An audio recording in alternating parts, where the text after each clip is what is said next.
Evening, everybody. Welcome to this Iarmhi TV Intercounty podcast, episode number 7.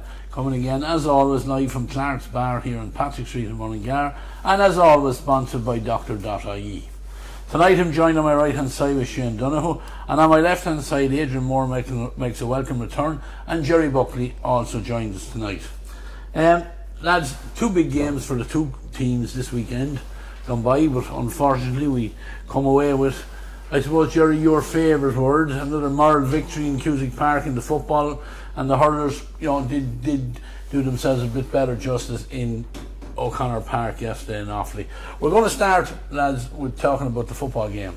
And I know, Gerry, you were on commentary on Midlands Radio, and Shane, you were in at it. We've heard all the hullabaloos. I certainly have heard the hullabaloos between Robbie Brennan's comments and Dermot McCabe's comments and the whole thing. Was it another opportunity lost? Yes, is the answer to that.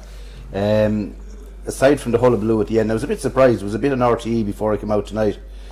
Marty Morrissey about, there's another meeting of the rules committee. I think they happen in Mullingar, don't they? The FRC and the things that they might be twigging. And I thought there might be mention of the hooter. Yeah. But there wasn't. But the hooter definitely was a big issue yesterday. I can put my hand on a stack of Bibles now and say I honestly don't know whether the ball hit the net before or after the hooter. I don't know. But the bottom line, my famous thing is, it's on Mick Moody's scoreboard, so it counts. But the answer to your question is yes, it was an opportunity lost. We had 12 wides to their 4. Some of the wides were poor. I suppose we took for granted for years John Heston popping over frees from various angles. We missed a good few scoreable frees. Some of them were 2-pointers at crucial stages. Lads don't deliberately go out to miss frees, so I'm not criticising anyone, but if you're to be competitive and win games at this level, you have to be scoring them. So having said all that, if that sounds negative, it's not meant to be, because again, it was a pulsating encounter. We played some great football, and we talked here when we had the 2 lads from 04 on, Alan and Dennis, Paddy's great term. I had a lot of dealings with Paddy when he was up, because I was secretary supporters group, but I used to have an awful lot of dealings with him. He was always talking about this rub of the relic. We haven't got the rub of the relic in this division. Now, we're technically not relegated yet. It's going to take a series of unlikely events to relegate us. But if there is a God up there, we deserve a lucky break in the last 2 matches, because we've got hump all lucky breaks so far. Yeah, Shane, you were in there as well. Agree with everything Gerry has said there, summing it up? As much as I mightn't like to, yeah. I do. I think this, more than any game, Ray, was where we were quite a bit the better team, everywhere. I think we were better coached, we were fitter, we were hungrier, we controlled the game, played it in our terms, more than any of the other games I've watched. And I do agree that probably the place balls that let us down yesterday, if we had a John Heslin or a Gerry Egan that we've watched for the last 10 or 15 years on frees that we know, no more than Killian yesterday with the Hurlers, and I know that we've had some trouble with free taking with the Hurling recently, but you have to be converting at a higher rate. Now I look at Luke Loughlin will take a free from his area on the left hand side, and you feel very, very confident, but there's no natural club free taker there in that forward line, is it? Off their right foot at the moment. Robbie Ford kicks a lot of frees for Moat, didn't step up to take one until the very end of the game. I think Brian Cooney and young Fleming kicked him with Kinnegad, so there's no settled free taker there. 2 McCartans on occasions will kick them with Lomans, but we all know that John Heslin does that. So it's probably something that needs to be looked at a little bit to see can we nail down a right-footed kicker, because I really think that that's where we got the rub of the relic yesterday. Conor McCormack was excellent, pulled off a great save from a penalty, and we controlled the game. We played an awful lot of the game on our terms, and I think it came down to the dead balls. Of course there was 2 very soft goals. We got a soft goal ourselves, a really soft goal from a free kick that came off the post, and Kieran Martin, as he's often done, happened to bundle one across the line. But their goalie should have saved it. It's so, I know, and the balance of the luck and whatever, it's the small things the games are decided on, and unfortunately yesterday I would think it came down to conversion of frees that we had great opportunities to kick a couple of good 2-pointers. And again, it's from lads that are not regular free takers. You wouldn't blame them. It's just, you need to nail that down at county level. Look, that's the one thing we're not here for, is a blame game. No, we don't not at all. I stress that highly, like that. We comment on what we see, and that's what you two guys seen yesterday. It was a pity. But I would say, lads, this group of players are playing way above themselves. Oh, totally and utterly, yeah. And, we mentioned the McCartans, like Danny, we all say John Heston takes the frees for Lomans, full stop, new paragraph. Danny took a couple of frees, and I felt come the second crucial free that he had lost confidence from kicking the first one. He kind of lobbed it in the air without any great conviction. He's a smashing footballer, and his brother Sam, I thought, was absolutely outstanding yesterday. He's nearly all-star material. He's a superb footballer, all-round footballer, but a man we don't mention too often, and he was shaping up as a player for the future, is Senan Baker. And I saw last year in the league, early matches of the league, when John Heston was missing, Senan Baker and Tullamore, as well as scoring a great goal, kicked good frees. I don't know what his state of fitness is now. I think he did the usual hamstring. I think was it against Clare in the challenge or something. Yeah, if he quite comes a back, while ago. It is, yeah. You'd imagine he'd be coming back on the scene, but he is an option when he comes back. It's probably unfair to be asking lads who are not regular free takers to take those frees. I thought Robbie Ford might have been taking some of them earlier. The one he did convert, you'd expect him to convert. Now, these weren't easy frees. They weren't easy frees, but you have to be getting. But they're the ones that Danny converted against Cork. Yeah. Right, and if he had the same conversion rate yesterday, they were 2-pointers. There was, I counted 4 possible 2-point frees in the second half from nearly the same position. Correct. And the McCartans took them between them. Correct. Again, it's not critical. Ray, we spoke the last few weeks about, Conor McCormack, kickouts, we're not big in the middle, la la la. And I commented that the weather was having a big factor on how they could deploy a different game plan or work with it.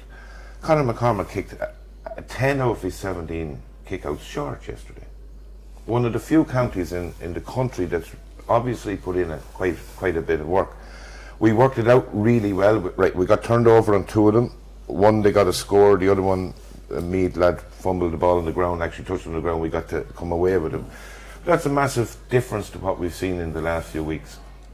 Plus, I think we took a really different strategy on long kickouts.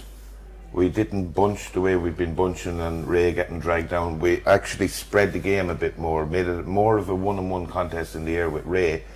And 2 outrageous catches, fabulous catches, but broke the ball a lot. And there was a lot of awareness from Westmeath where that breaking ball was. And we destroyed Meath in the middle of the field for 80% of the game. Yeah, no, I was listening, Gerry, to your commentary on Midlands, and Meath had big men in the middle of the field. Menton and Menton in particular, who's an experienced campaigner. That's a big lump of lad too. Yep.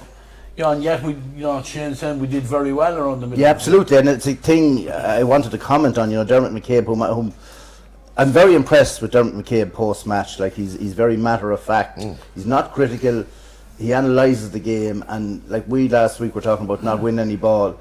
He kind of tittered when he said, well, we do work on things in training, lads. In other words, we could see last week this wasn't working and we had a plan to counteract it. It's why I also think he'll work on the free kicks as well. I think we'll see a big improvement in that.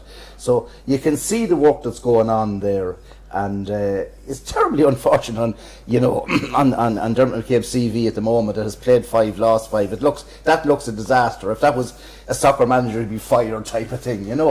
I think he's doing a superb job, and I think Shane alluded to the word fitness as well too. I'm watching Westmeath a long time, and obviously the view you have in the press box, you're quite close to it. We're in fantastic shape.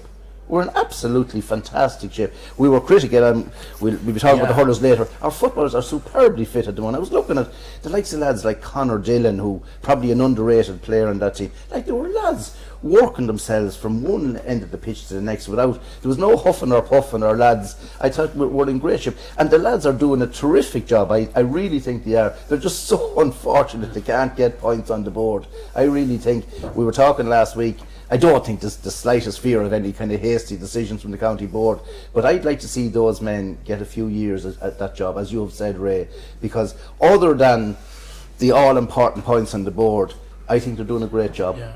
And yesterday, we lost 2 players before throwing. Yeah. Which would have been Yeah, huge. look, some of it might have been known a little earlier in the week, perhaps, but yeah, I mean, Charlie Drum is gone and was in America. Wally was out, but lads shifted around. Like Jack Gagan was unfortunate the week prior to get 2 yellow cards and leave the pitch, but he was very good again yesterday in a newer position again. He was full back, was he? Yeah, he played in around that area, and obviously he's 2 very good cornerbacks beside him. I agree with you. Conor Dillon, I thought, was outstanding yesterday. Yeah. About the fitness, Gerry, and I know we could go on about it for ages. I spoke to a lad that's been in there for a few years, or in and out of there for a few years, and he said it to me, I think it was Saturday morning. He said, I felt so sorry for any new lad coming in here to the panel, because they'd be thinking this is what pre-season is like all the time. They've never had a pre-season like what they were put through, and it was torturous, but it was, I think, as much mental as it was physical. A little bit out of the Jim McGuinness book of coaching, I think, that Mark McHugh might have brought with him, that, you know, we'll break you down to build you up. Are you steely enough? And now they're really, really enjoying their football as well. Of course they'd love to have points on the board.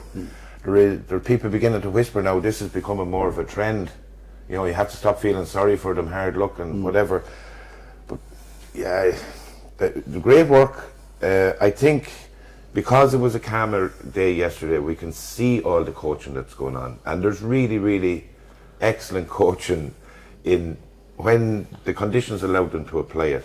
And that's where I'd be most pleased, because look, the old phrase, a dog with a hammer up his whatever would get a team fit if they're willing to do the work. But to buy in and then adapt to a new set of rules, but to look like a really clever side and a well-schooled side and a well-coached side. That's what's evident to me, what's going on at the moment. It's quite different than what we've had for a few years. Yeah, we've had a huge turnover of players in the last even 12 months. Incredible. I think you said yesterday, Gerry, something like 11 or 12. Yeah, and the guy was from one of the radio stations beside me, was asking beforehand, and he said, Charlie Drum. Well, I said, he's gone since last week too. Now, I misled him slightly, and I said he was going travelling. Apparently it's work that he's doing. It's like work, but he's gone at the same time, you know. And but again, what I like about McCabe, he's not moaning about that. He brings it up the odd time, but he doesn't say kind of poor me. He's dealing with the hand he has, which is all any of us can do with anything in life.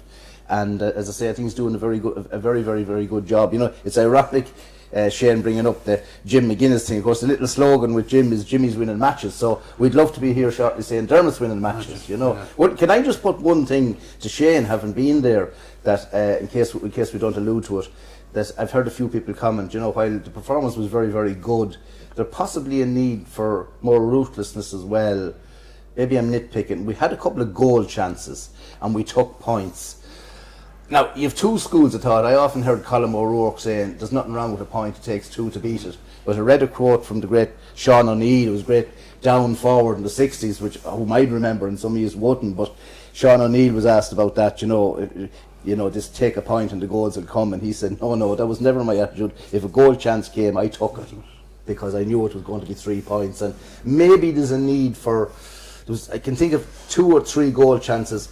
Do you think, Shane, they could have been converted? It would have made a lot of difference, and maybe that's something that we're going to work on down the line. We tend to maybe, I'm being hypocritical in the sense that when we do which one is Gerry? Well, I remember Brandon Kelly in the first half. Don't blame him at all, and it's not because he's a club man. Conor Dillon had a half opener. I don't blame Brandon. Yeah, you're playing against the wind. Yeah, and it wasn't as stiff as it has been the last few weeks, but every score playing into the breeze, with the way the games are now and the way teams can hold the ball still a little bit, take that score. And we had momentum. This was even before they'd gotten their first goal, so we were clipping scores. That first goal was a sickener, and we were on top. So that one, no, I'd say take that score. We were at to go on 5 points to 1 up or something like that when Brandon fisted over. You're only going to fuel the other side if their goalie pulls off a save, and it has to be clear cut in that situation. And a young lad as well, trying to find his, try and nail down a place in there for himself. He doesn't get a huge amount of opportunities. Probably kicked 3 poor wides yesterday as well, but take that score. Conor Dillon was it in the second half down towards the apartments end you're talking? Now I was nearly directly behind Connor, and when that opened up, we got a score off it. I just don't think it was clear cut as he had to put on the burners to get by that last tackle if he was going to do that. He's already probably clocked 10 or 11 kilometres with the run he was doing. Different. Like Jody Morris got his goal yesterday early in the game when he was full of energy and he put on the burners to go by the same. Poor Connor got caught a bit, but no, I don't. Jordan Morris. I didn't see as much as Matthew Whittaker turned down his second chance last week. I thought that was a clear cut chance that we had against. But my point is, and we're nitpicking a bit, or I'm nitpicking a bit in the interest of improving the thing, because I mean I'm very happy in general, but we're conceding a lot of goals, but not getting as many as our opponents. You know, Adrian, I know we were at the hurling yesterday. We didn't see the football, but you have a half-hour line there of 3 young lads who are just out of 20 years of age. Does experience bring that clinicalness then as they get older? Do you become, you've been around that bit longer, you get a little bit more experience, you know when to go for a goal. I know it applies to hurling as well, Yesterday, the players like that, it's like an Ireland final. You and me coming to Cusack Park. Packed house. Packed. Like I was listening on the radio as well, and apart from the free taking, 12, 13, 14 wides, it was highlighted at one stage. So obviously wides from play as well. It's a mirror image of the hurling really, for the simple reason being they're 2 new teams. And while we want to win and it's all about winning, everyone wants to win, we're going to have to just chew in the cud here for a while and let these teams develop, both hurling and football. Improve. We talk about the hurling as Ray said, but when you have 3 20-year-olds playing in one line, that's a massive, massive game. And I don't know them. There's no point in sitting here and pretending that I do. I don't. But whether it's hurling or football, it's the same environment. Like playing Meath in Cusack Park for any footballer is a massive, massive day. Yeah, and we were dominating them as well. Like those momentarily questions, or what should you do or shouldn't you do in a situation like that? Very seldom that a player has enough time to realise that there's 3 possible options.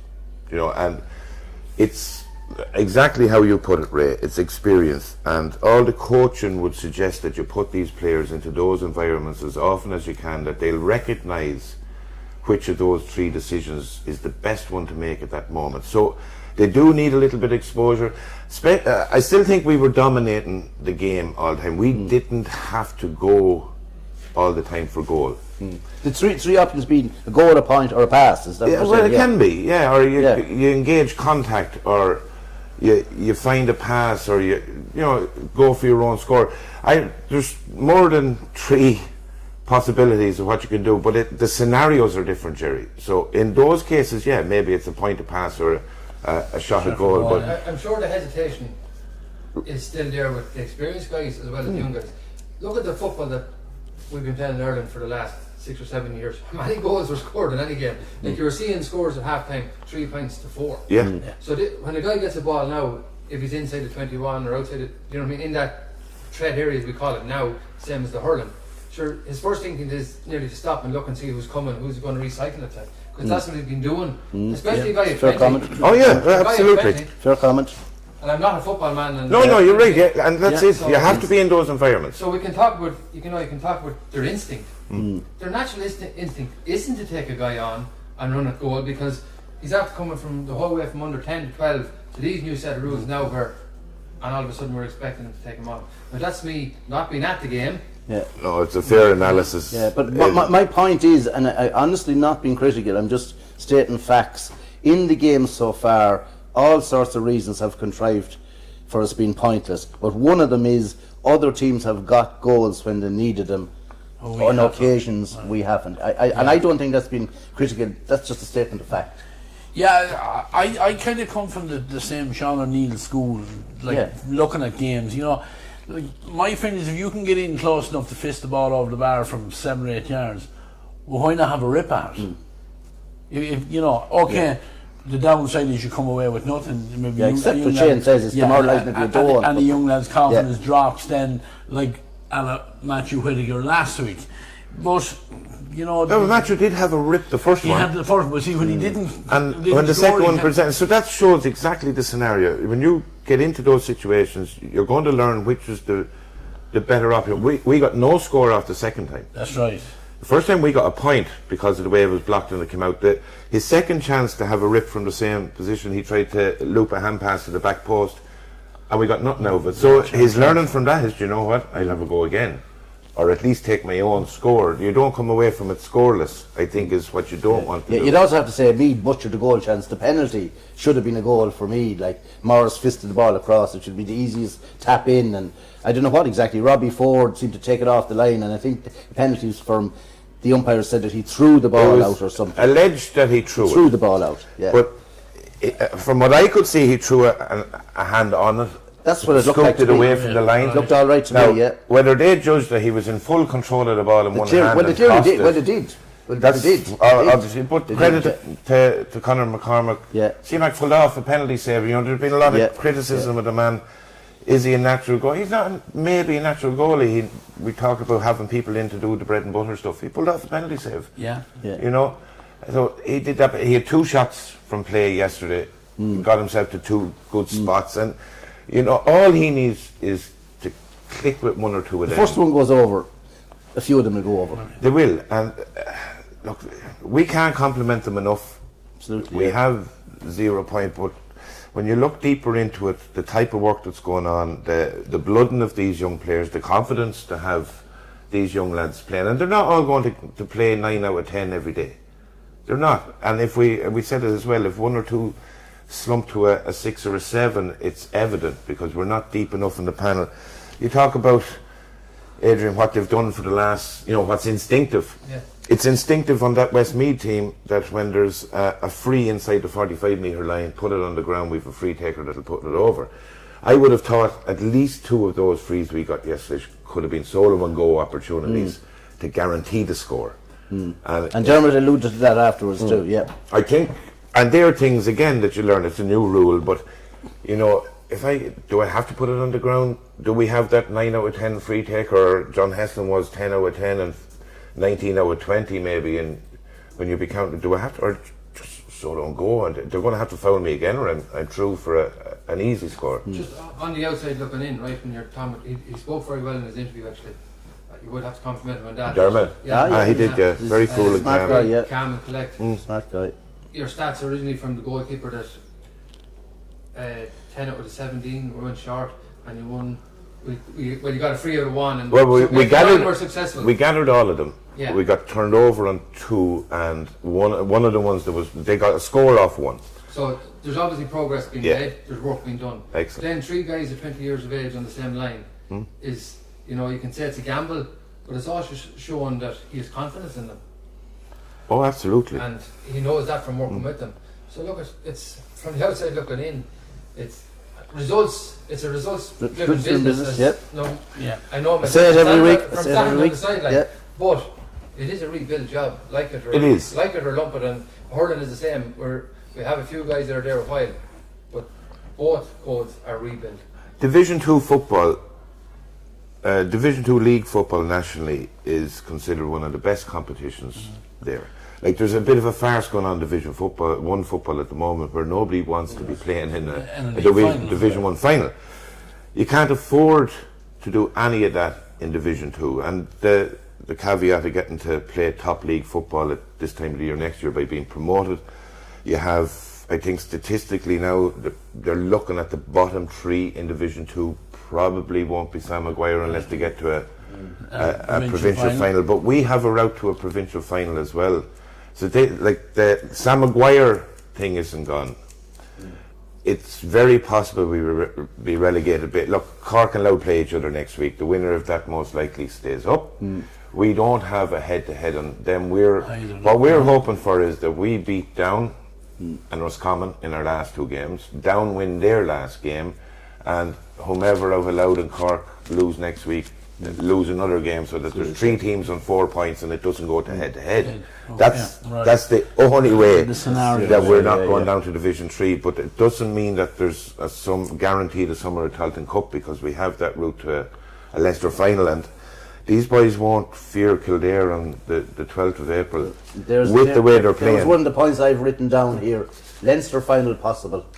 Well, absolutely. Based on what I've seen, I'm not now here saying, we're going to make the Leinster final, but it is a possibility. If we play as well as we're playing, get everyone that can be got back. Bit of luck, when you arrive in yesterday and it's announced Ronan Wallace is missing, you say, oh, holy God, he'd been playing so well. A little bit of rub of the relic, who knows what's possible. So I really hope this team gets a break, because they've given us fantastic entertainment the last few months with no tangible reward in the scoreboard. I really feel for them, and I hope the players realise that the few fans that there are there, we were outnumbered again, of course, yesterday. The fans that are there really appreciate the effort they're putting in. And Shane is smirking, and my usual weekly rant about the crowd, just to say, Meath organised bus loads of lads over here. When we played the match down in Cork, I know a man, Seamus Stud in the Adbrook, organised a 38-seater bus to go down to Cork for the weekend. 6 people travelled. My case rests your honour. Absolutely, Gerry. I would have feared Ray going into Meath based on their size and their current results. But our lads proved yesterday that tactically we're able to take on any side at that level of football. And the Leinster Championship isn't, as Dublin aren't as far ahead of everybody, but where do you rank the teams? I'd be very confident. Louth, Meath and Dublin are on the other side of the draw. No, Louth are outside. Are they? Yeah. Oh, sorry, Louth are outside. Yeah. Who would I have no fear of? Kildare are performing well Division 3, but got turned over down in Cusack Park at the weekend, something that they wouldn't have expected. Where Clare are a similar side to ourselves. They've dropped a couple of divisions, but they've had mass exodus in the last 2 years. I think a Leinster final, there is a route to a Leinster final. These lads would match up with anybody in Leinster. Maybe Dublin would be a step too far. Maybe. But then the carrot is to get to and you know what? They shouldn't fear anybody, and they should really feel, and I think they do with the few that I've been talking to.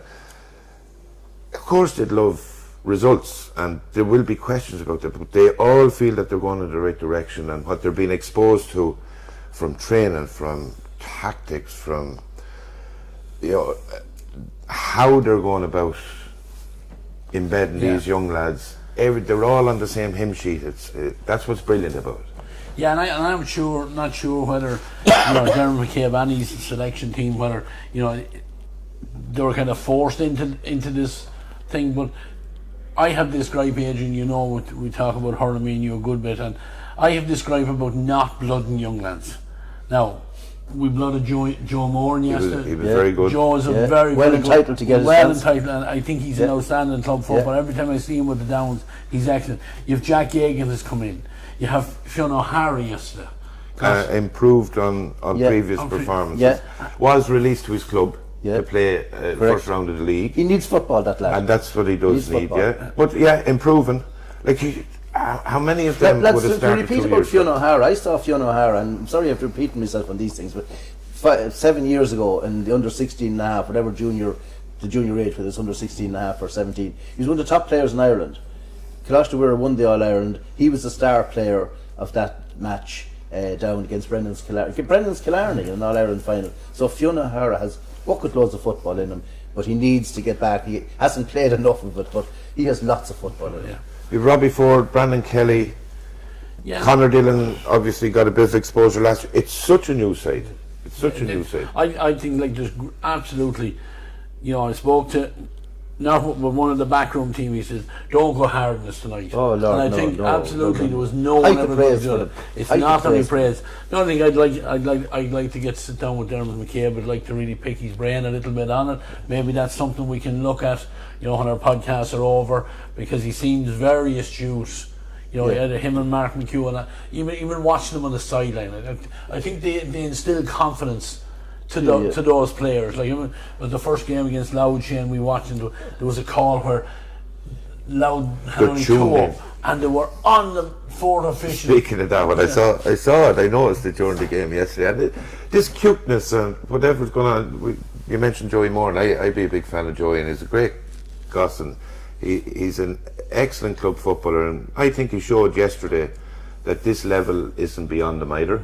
And obviously, exposure county finals in the last couple of years, and he'd be marking big names aside, and Loman's well able to. But the cleverness. He was one of the three that we had back, and on occasions he'd be out near marking the guy that was closest to the halfway line. And twice I noticed him shove him over the halfway line and call the fourth and fifth, or the linesman. You know, that sort of stuff. Yeah. That can come naturally to some lads. But I'd imagine that every little bit of, people talk about the dark arts, but there's the light arts of it too, where you can get an edge and everything, and it shows that lads are clued in. And that they're thinking about every moment during the game. That's one of my biggest criticisms of when you go down the levels, senior, intermediate, junior. The ability of a player, regardless of their talent, to be totally clued in for the hour and 20 minutes that they're out there. That there's no moment they're not thinking about, what am I doing? How can I influence the game with or without the ball? And I think I see a lot of that in that group as well. As again, to repeat myself, like, I've done interviews, so many post-match interviews with managers in hurling and football over the years, and an awful lot of them trot out the same thing: we learn from mistakes, blah blah blah. But we seem to be learning from mistakes. It's easy to say that and do nothing about it. I think this man and his management team are spotting what needs to be done, and we're doing something about it. So that's all we can ask of them. So I think they're doing a great job. And on that, Gerry and Adrian, you'd know, Ray, you'd know, when a playing group see a confidence in the group that's guiding them, it can just, it's natural that there's a buy-in. But I get it from Dermot McCabe, and we don't hear Scullion or McHugh or Damien Healy or any of them else. They have a leader there, there's a structure around, and I get this air of massive confidence. We know what we're about, and we know how to do it. And as you said, Gerry, it's evident, it's quite evident on the pitch. But It's in my opinion, from the little bit of management experience I have, it all boils down to you having a fit team and done the dog work, done the donkey work. When you soldier in those trenches and get that work done, you can go as many bonding trips as you want to fancy hotels and spas or whatever you want. But when you have that work done, that groundwork done, that's where the bonding is. Those dark, wet, horrible nights that you're out there with that group, that's when it happens. And the lads that hang around to the very end, Yeah. That's sure, when Paddy was on the scene, I used to go out, just an ordinary fan out to Ballingagore, to see the lads being dogged and the lads getting sick after running on that sand and everything else. And I said, but Paddy knows what's in it, and that stood to us, And another little mantra I have, and it's so self-evident, but in the modern game, if you're super fit, it's no guarantee of success. But if you're not super fit, it is a guarantee of failure. Yeah, absolutely. And I think, to go back, I thought the fitness levels are evident there, and you can see the bond in the team, and they know the work that has to be done. And Adrian yourself have managed teams at decent levels. You know what's involved, and you can see the camaraderie there. And it's just a pity we've nothing on the board. And I'm pleading again to Westmeath fans for the last couple of matches, come and support these lads. You'll enjoy your day out. We're playing lovely football. Yeah, absolutely. And it's the least to deserve. It would be a terrible travesty justice if these guys play 7 games in the group and end up with no points. It's a possibility. Is it 7? Yeah, 17. We could. I think it was a great chance of winning and down, personally. Yeah. And 6 weeks' time. Started 6 weeks, I think, is the 12th of April. Yeah. And we play Kildare in the first round of Leinster Championship. We beat them. Not one person would give a rat's how our league went. Because football is about, and hurling, whether it's club or county, it's under 12 or it's minor or it's under 20, whatever it is. Championship is what it's about. Yeah. We're so focused on the league at the moment that ultimately the goal of that group is championship football. They're making all the right strides. You talk about the fitness level, and maybe we can see a difference between ours and other teams. Everybody does their hard blocks at different times. it's very evident that from this group that there was a big effort in the first 6 weeks, 6 or 7 weeks, that they did that hard slog. But that has to be maintained. It will be topped up again. The players know themselves that there's a couple of league matches and they're facing into a bit more of this stuff. They're more tactical work, but so the gap on fitness will close. You'd expect all championship teams to be where they need to be. But and like every management team, and with the great respect to everybody, you know, there's a good few people involved, and we're not even mentioning their names. I'm certainly not, because I don't know who they are. Yeah, but I think Shane has alluded to most of them there now. Yeah, you know, so Niall O'Brien, of course, as well. Yeah, the credit goes the whole way across the board. All the way.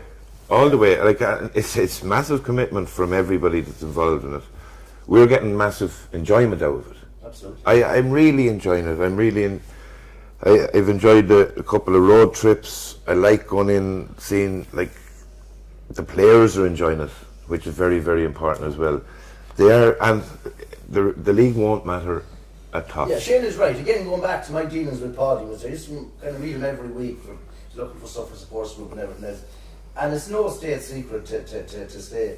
I think from week to week he didn't know who were playing the league. We knew who were playing the championship. I can tell you that. He was focusing on the Offaly match in the championship while we were getting upset over losing league matches. I don't think half the time he knew who were playing. And that's not having a sneer at him, far from it. In fact, complimenting him. Like, championship was all that counts. That's what mattered. That's all that mattered, yeah. And I think that still hasn't changed down there either, Gerry. And if it happens, I don't know, we're going on about the football a good bit, we should talk about the hurling as well, but if it happens that the hurlers are relegated to Division 3, that's not disastrous from the level of football that they'll be playing. If the footballers get relegated. Yeah, if the footballers get relegated to Division 3, it's not disastrous when you look at the competition and the calibre of teams. That's, we say, it could be a down, it could be allowed or a car to go down with us if we take the drop. That's the reality. There'll be an Offaly or a Kildare or a Clare, or there'll be some of those, so they're not all going to get promoted. They're not all going to get so the calibre of football and teams and groups that we might be playing in league football this time next year, and that's what we're discussing now, where we might be next year. It's not completely disastrous. It helps, you know, blood further these players, work more on tactical stuff. I would imagine that they haven't consigned themselves to relegation, but the reality is, when you look at what it takes for us to stay, it's out of our hands. Yeah, well, to go out and win 2 games, we have to do that. We want Down to lose a game and win a game. We want somebody else to lose too. Of course, it's out of our hands. I would think that the focus is shifting towards the 12th of April fairly soon.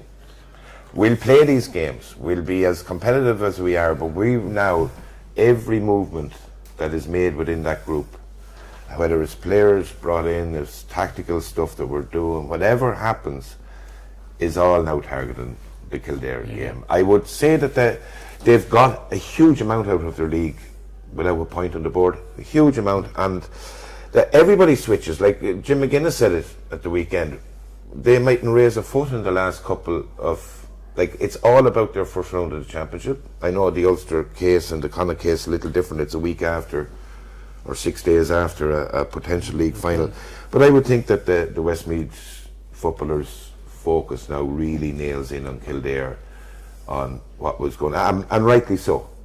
The league has played itself to where it is. I wouldn't think that you'd put all your eggs in the basket of the next 2 games in the league for what it could cost you. It could cost you. You're not going to play a lad with an eagle, where if you were in a chance of staying up, and you know, say Wally came on near the end yesterday, it was probably because it's worth the risk. There's no way that happens against Down if he's still. There's no way that Senan Baker, if he's almost back in the pitch, that he'd be risked for it.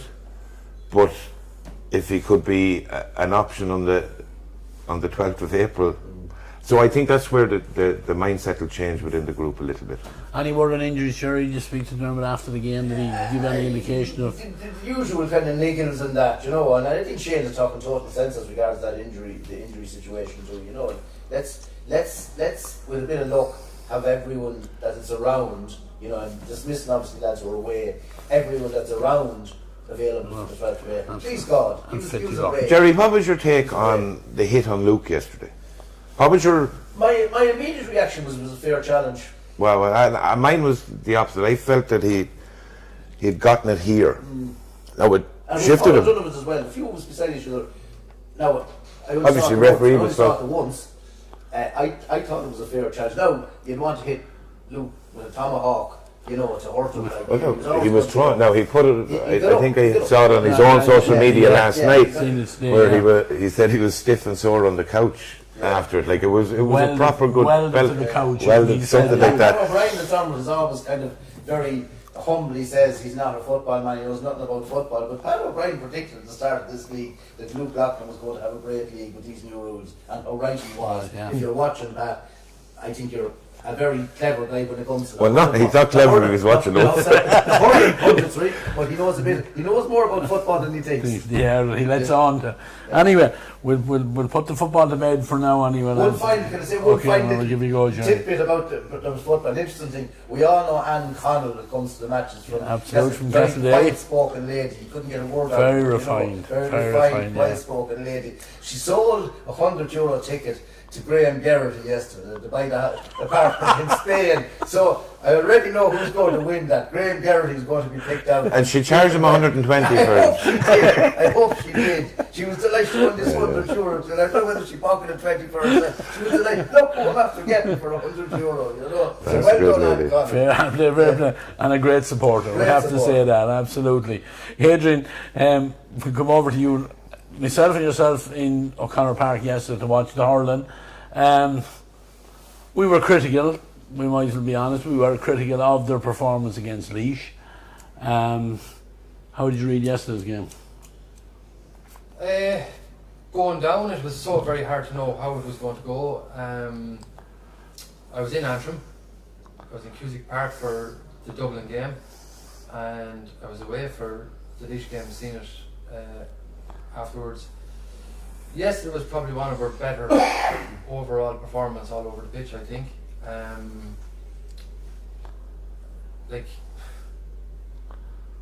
I suppose we were nearly set up to this impression that Offaly were an awful lot better than what we were going to be, especially with the performance the week before in Croke Park. Got stuck in, worked hard, and you know, it was probably a time midway through the second half that, like that, if we were more clinical and had hit the net again, we probably could have pushed on. Yet again, as Gerry spoke about Lady Luck or the Rub of the Relic, we didn't seem to have much of it. Some very, very good performance. That my own clubman Mark Cunningham, I thought he was very, very good again. And that's a couple of consecutive matches for Mark, and he's very young. Good from our club perspective to see it. I thought that he was taken out of the game, to be honest with you. I thought I was very close to the challenge, and I thought it was very, you know, it was... Well, Adrian, I'll call it for you. It was a cheap shot on the young fella, because he got a shoulder in the middle of the back where he was standing waiting for the ball that was passed to him, and the officer cleaned him. Yeah.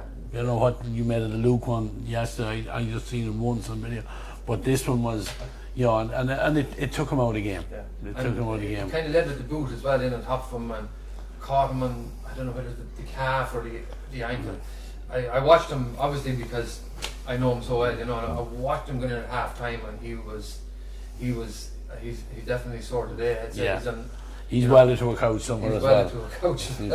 Well, he probably wasn't, but I'm sure he's up leaking and 5 o'clock this morning. He would be, And that's Mark, but you could see the impact it had on him. He had a very, very good influence on the game. One ball that probably he shouldn't have won, caught a great aerial ball, got a good score, but brought lads into the game as well. As you can see, look, we all know how the talent that Killian is, big influence on the game yesterday, probably 9 out of 10 on the frees, I'd say. And while we're talking about free taking, you know, he hasn't been there, someone had to step up and take it. But it's a small, like Gerry has his gripe about supporters. I'd have my own gripe about our youth. Like, they come out of minor, hit 19 and 20, fabulous young hurlers, and we expect them to just be men straight away, you know. And that has been the case over the last probably 5 or 6 years with lads that we brought in my own opinion, too soon. And you know, it's great if you have the facility to bring these guys in and give them 15 or 20 minutes in league matches, and the same when you're playing championship. But we seem to throw lads in an awful lot at the deep end, and then we have other guys that are in for 3 or 4 years and are going through a process but actually not getting anywhere, and other guys that are probably sitting on the bench for 3 or 4 years that aren't getting enough game time to actually prove themselves. And that was one of the reasons I was delighted to see the preliminary competitions gone, because you give a guy a game in the Welsh Cup or whatever the case may be, and it's a storm, and he plays poorly, and that's he gets ruled. That's the lash you see of him. But there were positives yesterday, Adrian. Absolutely, Go back to the game. positives yesterday. I thought. That was your goalkeeper? Yeah. I tell you, I was very happy with him yesterday. Look, he had 1 or 2 mistakes, right? But you have to put everything into perspective. You go back 18 months ago. He wasn't a goalie. No. Right? So, in theory, he played 7 championship matches last year in Westmeath. Mm-hmm. And with respect to all the clubs, we're all club men here, there was probably 3 matches where we really, really tested. Yeah. Because Castlin were so superior in some of the matches, winning them convincingly. So I'm going to use the word training, not against both our lads in Castlin, but he has very little experience in the goals. So he's in there, he's very agile, his agility is very, very good, he's very, very sharp when the ball goes dead. He's straight away looking for the ball, had a couple of excellent short puck outs yesterday. You know, we did lose a good few long puck outs. I don't know what the stats are, but it wasn't down to him. You can't puck it out and go out and win it. No, you can't. Of course not. So, you know, but I thought he showed really good promise, and certainly something. If it is an experiment, it's certainly one worth persisting with. Yeah, well, it has to be an experiment for the simple reason being we have no natural goalkeeper. Yeah, and Jack Gillen would have been the same in the previous games. No less exposure to playing in goals, and there was he made a terrible boo against Laois, but in general he was doing okay as well. You know, the same thing, you puck the ball to the area that you're asked to puck it out to, and if it comes back in on top of you, it's not your fault. No, it's the effort outside. You know, it's both are non-goalkeepers, 2 very young men, and we're either going to stick with them or we're not. And it's gutsy on both parts, you know, by both of them. Yeah, and absolutely. I wouldn't know Kieran, I'd know Jack. I'd know Niall O'Brien, but I'd have heard that Kieran was even iffy about doing it for Castletown because he really wanted to try and find a place out the field for himself. And they had their success last year, and unfortunate in their Leinster semi-final, but he did his job, and he's now to go to the next level. Yeah, it's very tough. We're sitting here, and you've highlighted the Jack's mistake the week before. Kieran got caught yesterday as well, but we don't know sitting here, was it a plan to play Jack in the first 2 or 3 matches and then give Kieran? Because, you know, we really don't know. But when we're talking about yesterday's game, I would have been very, very happy with it. I thought he did very well. Yeah, and there's other positives. We got you got 70 minutes hurling to Niall O'Brien, who was late coming back to the panel.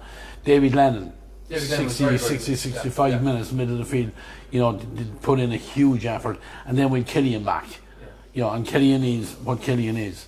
I mean, the point he scored a point from just outside our own 45, just before half time. But it meant we went in 2 points up.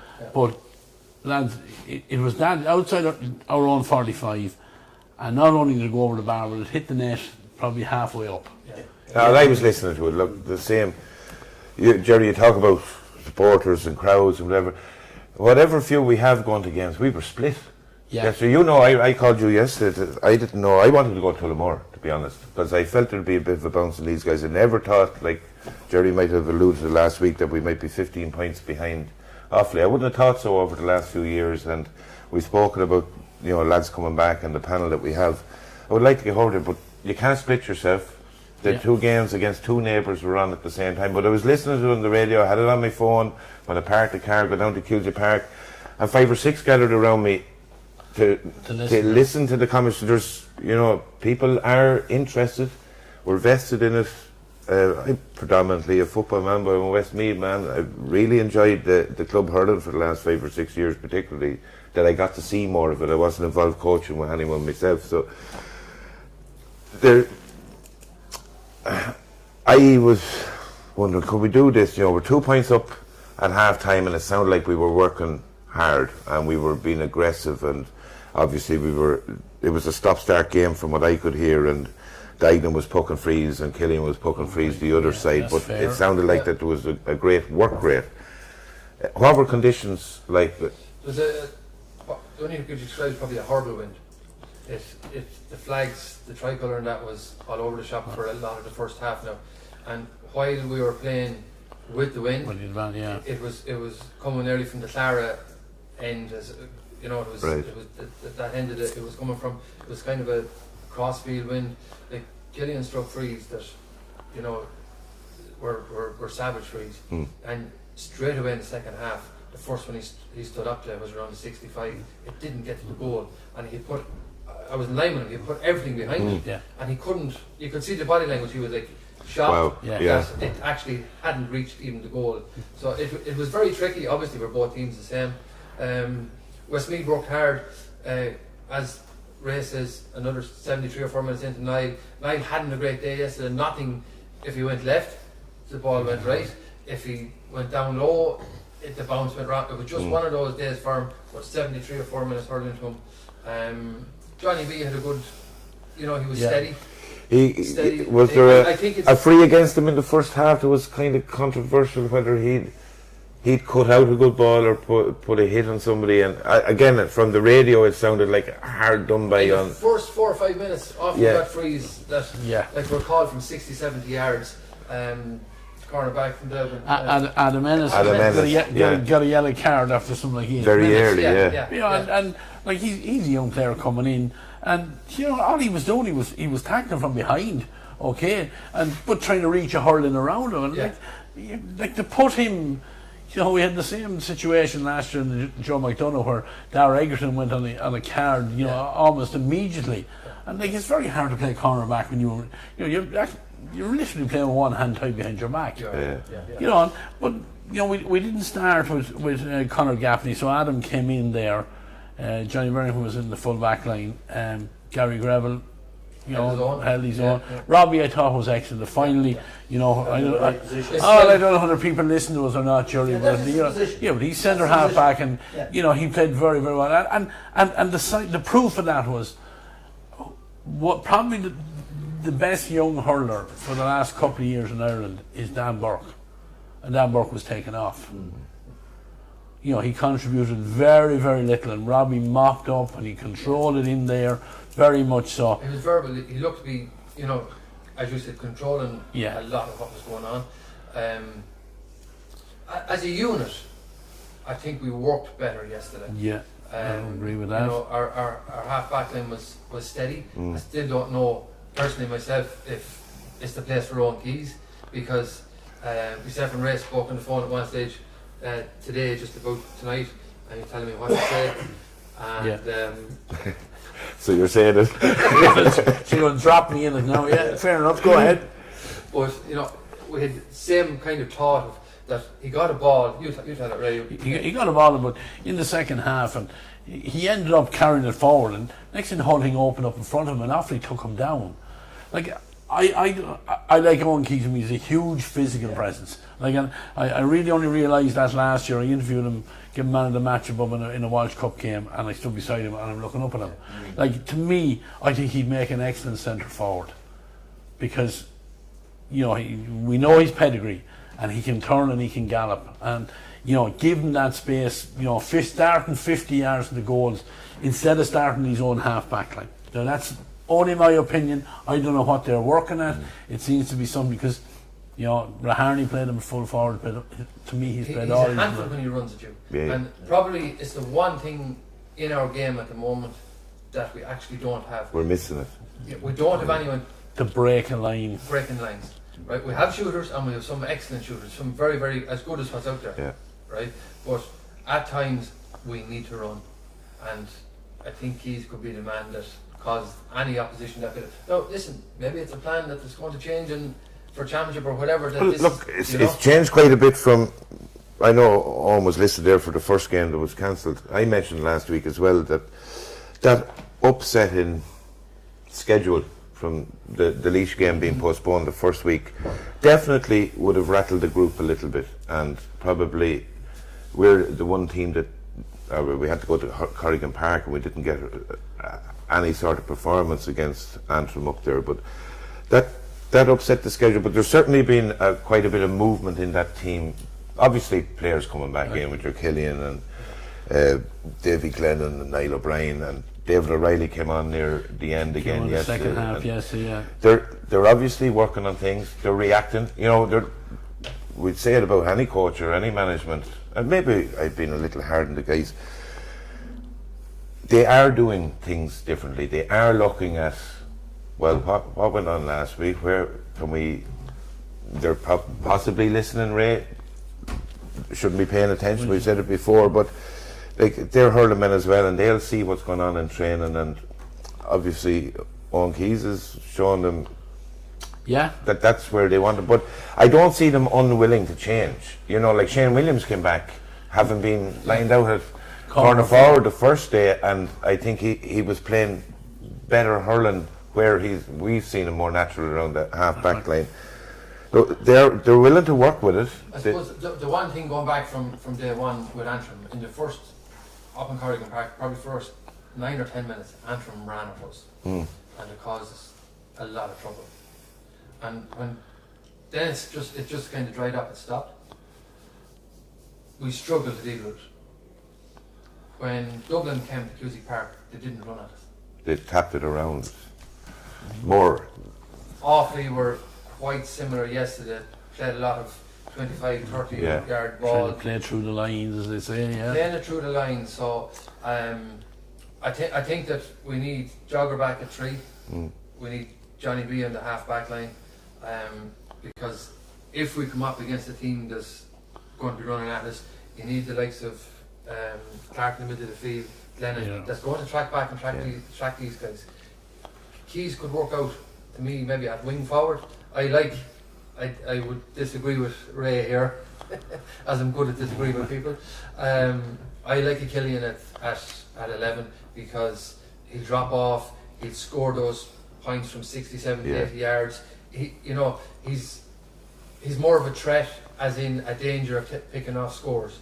From that central area where Keys can run off as being an option, or take it from wide or bring it in. Coming off Killian's shoulder for the want of a better description on it. But it's opinions, that's what it is. But I think we're starting to get more of our shape of our team now. Niall Mitchell, I don't know where they're thinking of playing him, because it's not working on the edge of the square. In my opinion, it's not working on the edge of the square at the moment. He did drift back. He likes to. He started at 10 yesterday. He started a wing forward. Didn't really get involved much in the game. No. They pushed him inside. They brought out David Williams and started at 15 yesterday. They tried to bring him out and try and get him involved in the game. He was quiet overall, I would say. Niall ended up being inside then, and he was 1-on-1 in there. He won one great ball, but he threw it across the front of the square. I think it could have been Davy Williams or Niall O'Brien were trying to get on it, and we ended up with a free at the time, but we didn't threaten inside. I think Niall gets frustrated in there as well, and he gets frustrated in there in both codes. If you watch him with Clonkill or you watch him with the Downs, there's only so long that he'll wait in there. He likes to drift back in behind the midfield and play almost like a quarterback when he's hurling with Clonkill, and he likes to get in around the mix of stuff in the football, and he's a big unit. I'm not totally convinced like that he's perfect inside on the edge of the square, because I think the guys putting in ball equally think, oh, we've Mitch in there, we can put it in anyway. Yeah. But it's not. That's not serving him the best either. Yeah. I suppose yesterday, even to Niall O'Brien, and I know we've all been under pressure trying to deliver ball, but some of the ball going in just wasn't up to the standard that it needs, that we'd like it to be. I suppose. And for those forwards to deliver on the end of it, it needs to. Yeah. But so it's finding that, you know, what's going to work with Niall. Yeah. He's either going to drift out and play as a delivery of ball, but I don't know, can we afford that if we're playing Killian at 11 and he's drifting as well? That, you know, we need inside. You need a focal point in there. Focal point inside. I think Niall O'Brien definitely in the coming weeks will come more and more into it. It's just the conditions will improve as well. Now we got dogged out of it just in a lot of aspects of the game, Ray. We did. We got dogged out of it. I would expect for some of our lads to step up to the mantle in relation to the likes of the Mark Cunningham thing, and obviously he's my own club, and I said that already, but that's the time to, you know, get in there and let them know we're here together, we're, you know, on what we're about. But overall as a performance yesterday, I thought it was well improved. Less of the individual.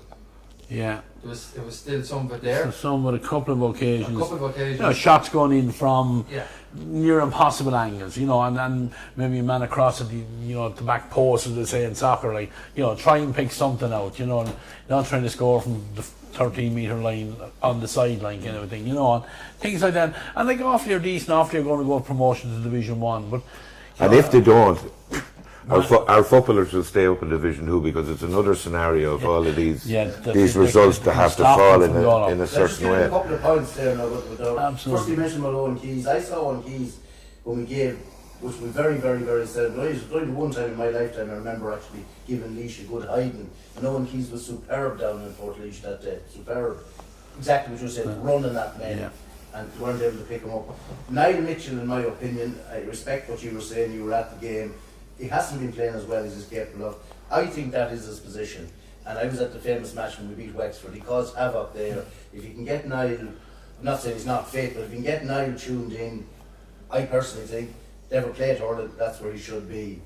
The other thing I would say, a couple of things, was that a fella who's in my line of work said to me yesterday, he's only had this a few years, and he said, but I'm after doing a report up, and he said Westmeath scored 19 points, Killian died 14, 11 from frees, 4 scores from play. I think David Williams said, he said, this is like a report I did 3 years ago. And he said, well, it's like a report I did 6 years ago. He said, the over-dependence on Killian. If we're only scoring 4 points from play, other than Killian's contribution, that's a worry. And the final point I've written down here is, Shane mentioned about the drop to Division 3 in football. Wouldn't be a huge drop in standard, and I concur with that.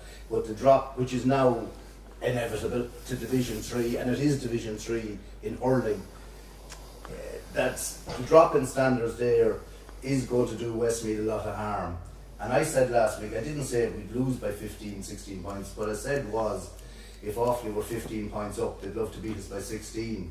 And I was only going on the evidence in front of me. I was at the match in Belfast, and if we played in Tullamore yesterday, which thankfully we didn't, like we played in Belfast, and if we hadn't those lads back, we could have got an almighty scutcheon from Offaly, and we'd never hear the end of it. I'm sure we've all friends in Offaly, or is that what you call them? People in Offaly, we know, acquaintances, would be only too glad to rub it in. So well done on putting up a much improved performance. But unfortunately the damage was done early on in the competition, and it's since been proven that Antrim aren't much good.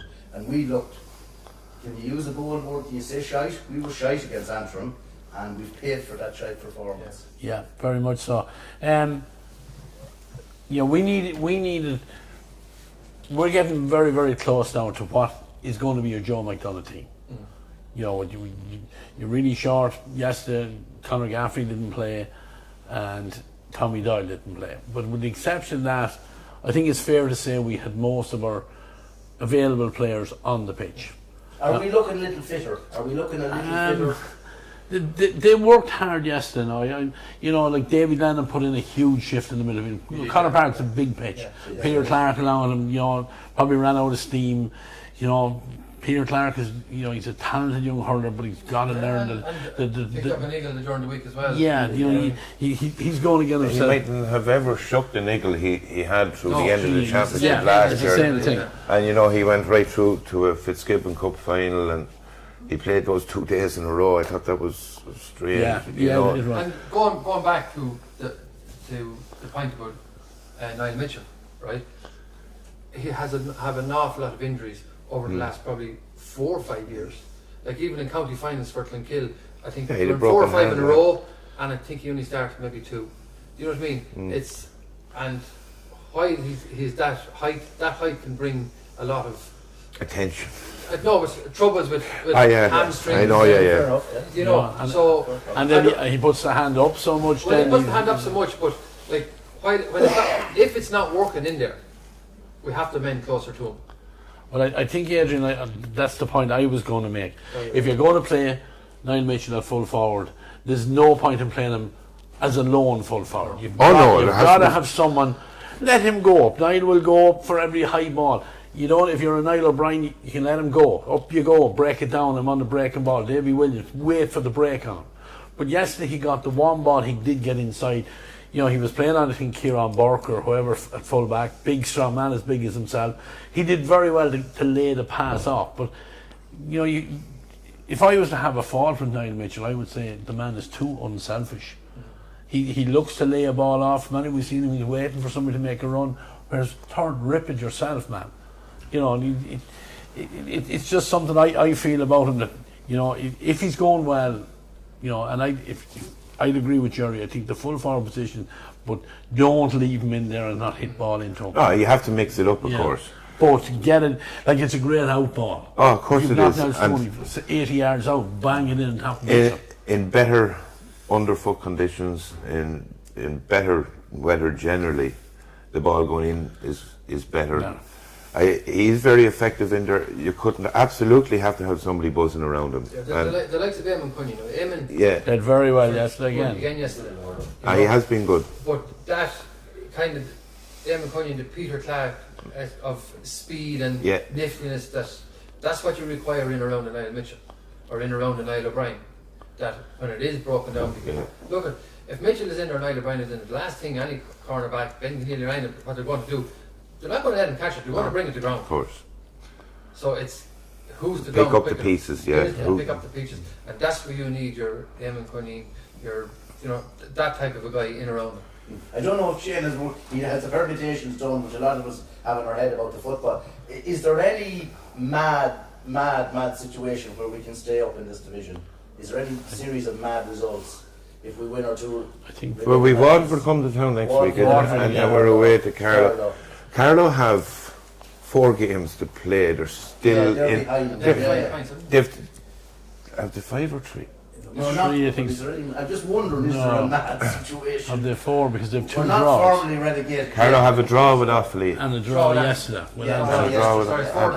The 4. I don't know. Because that leads me into the question I was going to ask. You know, I alluded to maybe the mindset changing in the football group. Of course, they go out on the pitch, but if that's the case for the hurlers, suppose that, you know, if our lot is relegation to Division 3, how does that impact that group? Because the performances haven't been as positive from the outside. From the outside looking in, they haven't been as positive. They haven't hit our benchmarks or our measuring sticks. If they're out, you're still trying to get your first 15 out the pitch to get ready for your last 2 best challenge matches that you're going to have. Which is the 19th of April is the Joe McDonagh first round. You take them as because then another challenge match outside of that is.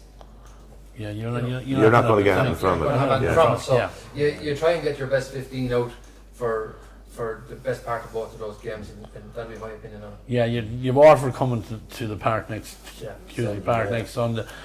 I think a win pretty much guarantees them that the game between themselves and Offaly in the last game will be irrelevant, because it'll be a a precursor for a league When's the final. last time we played Waterford in Cusack Park? Was it We when played Waterford in when Cusack Liam Park Varley left? in the year of COVID. Morris Shanahan, was it? Did we play in the year of COVID? We Remember played them Liam? in 20. Before there was a ball even thrown in, and Liam Varley was only 17 or 18, I think, was he on? Morris Shanahan had him in a headlock on the ground before the game even started. I thought, I like this gossip. Yeah, our start to the hope we're all alive and well, please God, and we're here to talk about the league. Our start to the Joe McDonough's talk, with 2 away matches to start.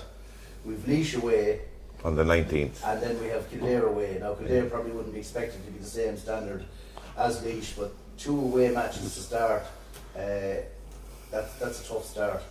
Yeah, look at him. We've seen Gerry what a bad start did to us last year. You know, that's exactly the whole, you can't go on the back foot straight away. Like you have, and a win in the first game and you're bang.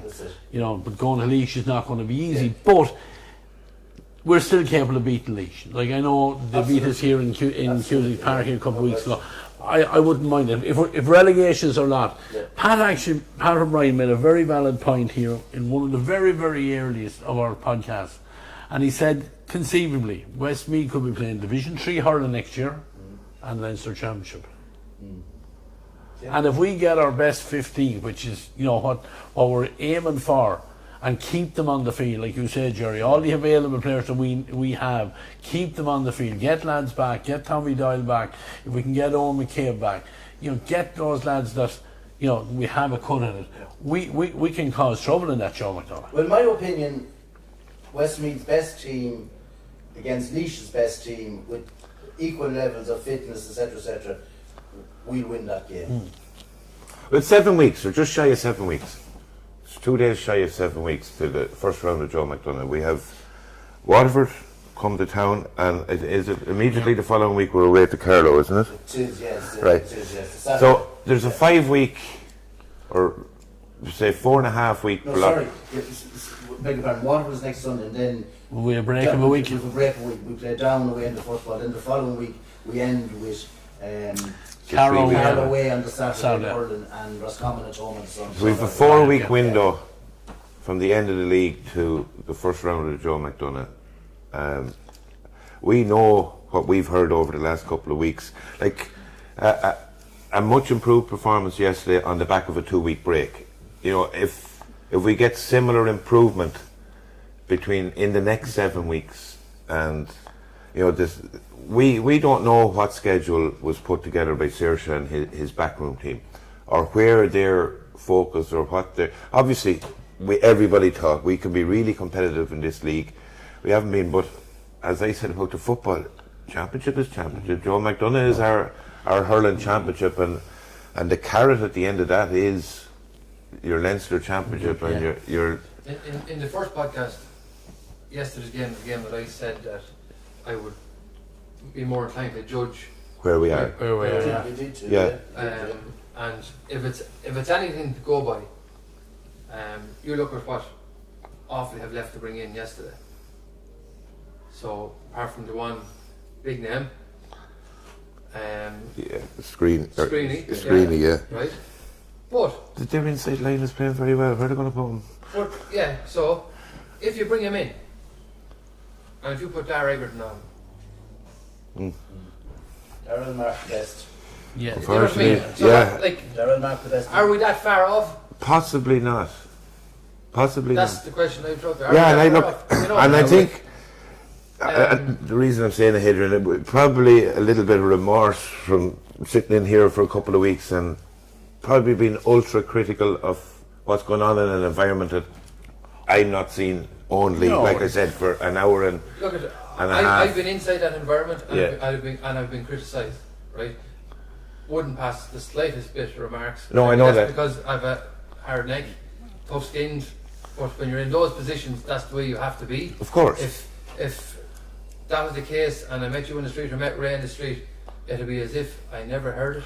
I actually don't read papers when I'm involved. Yeah. But if I happen to hear the podcast that was, and I did listen to them obviously because I'm involved, overly critical, calling it as it is how I would have described it. And at the end of the day, that's why we're here. It just so happens that I'm here tonight on the back of a better performance. I'm still calling out some negatives, I still think we have a lot of issues the whole way from our senior squad down to our under 14 squad, and I've been. Well, we'll discuss that Yeah. on another night Another here. night. Yeah, we had a similar Yeah. conversation So- last week about the football development. the There's no football. point in sitting here talking about hurling or football and being Mr. Nice Guy. No, of course. All I'm trying to wonder, as a supporter, are my check boxes and measuring sticks in the early rounds of the league miles away from where the management teams are, because they have their schedule laid out. You mentioned, right, the barometer from your perspective was, where are we for the game in O'Connor Park on the 2nd of March? And it's a lot better place than we were 4 weeks ago. They obviously, I'd have looked at the Laois game, and it wasn't so much the scoreline, it was what looked disjointed. Now, if that's improved significantly in the last 2 weeks, which people tell me, observation, not just you guys, but others that were in around Tullamore yesterday, that they can see a significant improvement in that, then we have to give kudos to whomever have driven that and achieved that, because that's not easy in a disjointed group. We're sitting here and we're complimenting them for that fact, but we still don't know, is that come from a group of players that more than the Mead match yesterday dislike Offie that much that the Maybe. performance is going to be up. Yeah, but I was as disappointed coming out of Corrigan Park as I have been in a long time, because Right. for the simple reason, obviously, it's a trip up. You make your day of it. You have your bit of grub and everything that goes with it, and it's a day out. But from a Westmeath perspective, from the moment we came out on the pitch that day, we came out in dribs and drabs. There was no energy about it. There was no energy about the management team. There was no energy about the warm up, and that has been really been said by Pat. And Pat might have got a bit of stick about it, but it was the truth. Okay. And if You didn't say any lies. no, if I was sitting here You beside said Pat that any night, lies. I would have just said, "There's no point me saying any more because Pat's after saying it all." Yeah. That's how it was. The Laois game, looking at it on the TV, was probably a poorer performance after coming out with the Dublin match where we weren't. Yeah, we had given it a bit of a lift. and we gave them credit. It slipped back to where It we had slipped started. back. So what do we want to see next weekend then? We want to see how. I would say we want a full team on the pitch. Hopefully, we've no injuries. But I want to see us having a cut at them. Yeah. It's back-to-back performances. What we're The looking last for time now. we played down in Waterford, we gave them a right rattle. Yeah. The right in Waterford itself. There's no reason, why we shouldn't do that next Sunday. It's back-to-back performances where you're being competitive, you're being aggressive, and you're actually. We definitely need an improvement on the scoreboard, as in From play. More What I players, said, more players the old contribute. score we've had Yeah. for years, 19 points, Killian gets 14, 14. and a couple of other lads get a point each. That's not going to be Points, enough. yes. no. It's not going to Well, be it won't be enough against. It won't be enough against Waterford. It won't be enough against Joe McDonough. It will not, no. No. It will not. It hasn't been enough to keep us in Division 2. No. Unfortunately, And again, Yeah. and I think I'll just leave a tape recorder here, not coming in any week, because I'm saying the same things the whole time. But the talk the last few years was, when we were in with the real heavies, put us in a division where we can win a few games. We're in that, and there's now a distinct possibility we're not going to win any games. That's is it fair to say that's very disappointing? It is, absolutely. Yeah, and not only that, Gerry, but realistically, we played 4 games, and I know, Adrian, we were complimentary about yesterday's game, and we were there, and we put in. But the reality was, you look back in that game, do we ever look like we were going to win the game? No. Do we ever look like we were going to break through, get a Halfway through goal? the second half, we got a bit of a burst. But the burst was on the pitch, but it wasn't on the scoreboard. Yeah. And we were listening in, and we Yeah. got that vibe as well. Yeah. Which again is in sharp contrast to the footballers. No, I wasn't at the Monaghan game because it clashed with the game in Corrigan Park. Yeah. But we sounded and looked like we could win them all. The Hurlers, that hasn't been the case. I hope that's not unfair, but It's not, Gerry. I think, and if anyone thinks it's unfair, I think that's truthful. We were, Dublin, they got a man sent off, we didn't capitalise it. Laois did the same. We didn't, we got close to them at one stage, but then it just, was it a lack of fitness or whatever, it petered out, and Laois just padded on to win in the end of it. If I were to call it Antrim or poor, Well, that has been proven since. Yeah. Instead of coming up with Antrim, instead of a few Westmeath people up there that Antrim are poor since. Laois are poor. They're definitely no better. They're not 5-10 pints better than us. Was it 8 that was in it? Yeah. No, I agree with you. Yeah, absolutely. If anything, right, and I know you're talking like for like with everyone having what they should have on the pitch, but even with Westmeath being short 1 or 2, I think Laois are a little bit behind us if we perform. But that's if we perform. And now we are then dropping to a division where we will win a few matches, but big deal. We've criticised Donegal in our thrown out the travelling to Donegal, but they did one of the results of it. Last year, They did a brilliant result. I have a friend in Kerry, last very week. unusual guy who's more into hurling than football, and I was nearly afraid he was in the horrors after that result, and he said it was a fair result. Pat has said, disaster going down there. Yeah. Look, if you're there, you're there. You have to. You have to play play where you are. Yeah. I do agree with him for the simple reason that I know Pat's perspective on it, right? Apart from our wanting to be at the top level, but we have a lot of small men, and I've seen it because I've been involved at lower levels. Right? Adrian, and Ray, yeah, you know I know what you're going to now? say. I know what you're going to And say. Yeah. you go to any of these, down to Mayo, up to Donegal, any of these places, mountain men, Yeah. right? Yeah. That will Your absolutely, Derrys, your Slough-Neil men, and all of that. Yeah. absolutely Yeah. dog you out of it. Yeah. Absolutely dog you out of it. And where will our nice hurler be then? You know what I'm saying? Like, to me, and we speak about next week about development, I think we're way behind. That we speak about next week, the week after, when we have the opportunity. But to win in those venues on a winter's day, To drag yourself back up to at least Division 2. Yeah. we Or will need 1B. we will need that panel plus. And chances are you may not have on. Yeah. But that's for another Because day. of the age profile and the those. age profile. And what these guys, some of these guys have already gone through and say, look, I'm 32, I'm 33, I have my Joe McDonough, I have a Division 2 league medal from 2016-17. Am I going to go through all this again now to go to play? I'm not going to mention the teams because No, of course. No, you but know, we we've know. already mentioned it before. We don't want to be disrespectful, and we have never been disrespectful. Yeah. We Yeah, never but want we're to not being cross that. disrespectful, No. but No. it's still a fact of life that's It will cause us Yeah. more. Not what you want It to would do. cause us more difficulty based on Adrian. You're right. We are a small side. Yeah. Now, that's the smaller, niftier hurler won't be as found out. Hopefully, in 7 weeks' time, in a Joe McDonough in better conditions, and those lads get to express themselves. But in a faster environment, and we've loads of time to do whatever work might need to be done. I think, I agree. It would be really hard to guarantee that you come back out of Division 3 in those environments, in those circumstances. I'd be very hopeful for a Joe McDonough that we'll get the preparation done in the next 7 weeks. The 2 league games we play within the next 3 weeks and the next month running into that, and that we'll be primed. That's our championship. The reward for it is massive because it does put us back into an environment where we want to be as Westmeath Hurlers and Westmeath Gaels. We want to be in a Leinster Championship. We want to be in a Liam McCarthy, that sort of thing. Could that be enough of a carrot to hold on to one or two of those guys? That if it's My fear of it, and I'm only calling it as I see it, is that we'd have more guys saying that when the management team is getting together at the end of next November, I'm taking a few months off, I'm not coming back till the end of February, whatever.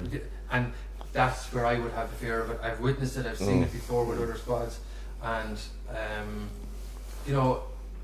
like for the guy that has played your Tipperaries, your Galways, and then they're turning around and they're heading up for argument's sake to Donegal. How appetizing is it for them? it's not a bit appetizing. And Gerry, you have to Not a hope bit. you're getting your bus from Donoghue No, to Donegal. I wouldn't how many would be on that bus. I wouldn't there be any on the bus to Donegal. But Yeah. if it's where if it's at the moment, it's likely that's where we're going to be. Yeah. We have to play it. We have to win it and get back up. And also, on the flip side of that is, you still could be looking at beating Kildare or Kerry in a league final. So Yeah. You know, while we're And talking about the lower end of it, the top end of it There's is a top not end of easy it, to it's- get But to it's the very crew. disappointing that, you know, the turnaround, and good luck, Offaly won the game fair and square from all Yeah. reports. The turnaround in our respective fortunes the last few years. You were involved with Michael when we beat them in the championship, then we beat them in the Joe McDonough, and we were maybe tittering a bit at them. They were playing Sligo in the Christie Ring and couldn't win the Christie Ring. Now they're a Leinster championship team. They're, as well as their great underage success, they're about to be a Division 1 proper team, and we're going in the opposite direction. And if we use them as the kind of barometer, I think it's very, very disappointing that, you know, The gap has. one Yeah. flying down, the other flying up. I think that's very disappointing. As you know, we all like to have one up on our neighbours, and it's very disappointing. Is that a fair comment? and me could be in the same perspective with a league as well. You know what I mean? Like, we could be down the league, Me could come over. we can come up. Yeah. You know, Yeah. and they're our neighbours also. That's right. And that could just very well be the way it's going to be. But it doesn't change the fact that you are who you are. You have to play who you have to play, and you have to win those games. And look, Adrian, Westmeath have been down here before. We've gone out of Division 2, let's say, for calling an argument. You know, went down, we struggled, we got back out of it. It will happen, but I was in Mayo. I was in Castlebar one day when Mayo beat us. And there was no one. With no one from Westmeath. There was no one from Mayo afterwards. I went into Mick Byrne's pub afterwards and said, "What is you?" Yeah, no, Mick throughout college and stuff. "What is you down here, Gerry?" I says, "You were playing this in the Hurling." "Oh, much did it beat us by?" I said, "No, you won. You didn't even know they were playing." And it's the GAA pub in Castlebar, so that was a fairly low point for me. I can tell you. You know? But look at You shouldn't have been in the pub anyway. Jerry. No, I was thinking of it. there is young lads coming through. I'd like to see more of them being blooded and given their opportunity. You know, and looking at the bench yesterday was an opportunity there with 15 minutes to go when you could have put on young lads and give them an experience. Yeah, I was surprised yesterday we didn't see Darren. I was surprised we didn't see Riley sooner. Yeah. And Darren McCormick did the warm up. He did all the work at half time was directly in front of me. All of the runs at half time, he did those, and he didn't get any game time. Maybe there's a reason for it, as we don't know. But if he was good enough to play a rugby match 2 weeks ago and play a full match the day before, even if he played a rugby match this Saturday, which I don't know whether he did or not, he was surely worth 15-20 minutes. Yeah. You know, That was the two subs that I thought. yeah, and I I know. know Riley got on, but I just thought that. Yeah, but look, we don't That's know. opinions. We're already giving an opinion. I was You're robbing Peter to pay Paul because there's so many there at the moment that they're looking to get lots of minutes into in limited amount of games. But I'd like to see it now then in the next 2 games. Yeah. You know, And that could well be the case. Yeah, and if it is, we have to give a little bit of breathing space in terms of overall performance because, like I said, our measuring sticks can be different than theirs. If they talk about getting 55, 60 minutes into Dara and into David O'Reilly, and the consequence of that is that they have to reshuffle some of the guys out there and less minutes into somebody else, or overall it throws maybe a balance out.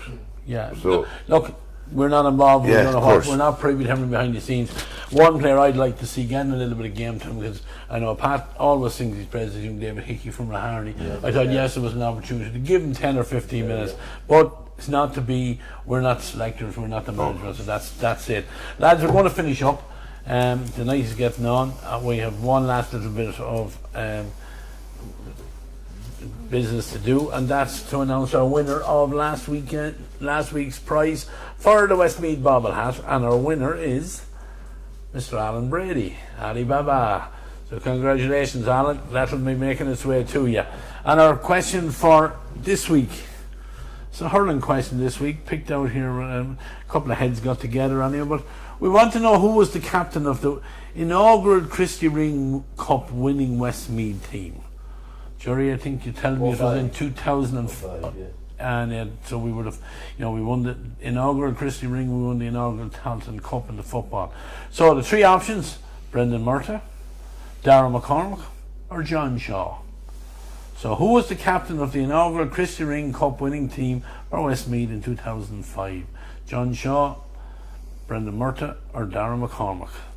Get your answers in on the link. They're on all our social media outlets. You'll see the link there. Congratulations to Alan Brady. He was the winner of the bobble hat for last week, and Alan, keep it pulled well down over your ears. With that, lads, I want to thank the three of you for joining me here tonight. Good discussion, and that's all it is, lads. It's a discussion, it's opinion, all opinion related. We're not involved with any of these teams. We've no agendas or anything like that, but thank you all very much for your knowledge. Two lads were at the football, myself and Adrian's in the hurling.